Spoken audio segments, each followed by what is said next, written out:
আজকে বানাবো মুসুরির ডাল দিয়ে পালং শাক। পালং শাকগুলো 2-3 বার করে ধুয়ে কাটে নিলাম।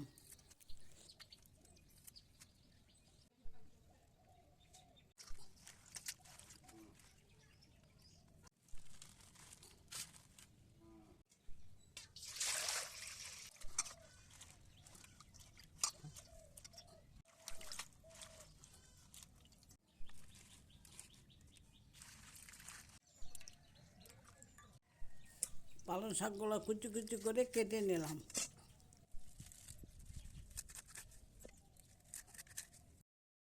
কড়াইয়ের মধ্যে তেল দিয়ে রসুন সমরা দিয়ে দিলাম। ভিজানো ডালগুলা দিয়ে দিলাম।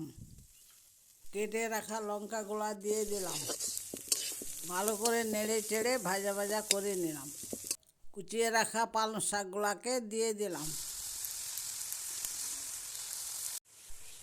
ভালো মতন করে ভেজে লবণ হলুদ দিয়ে দিলাম।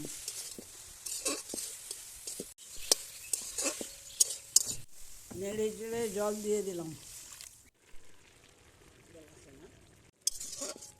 জল দিয়ে কিছুক্ষণ পরে ঢেকে দিলাম। ঢাকনা তুলে ঘন ঘন করে নামাই নিলাম।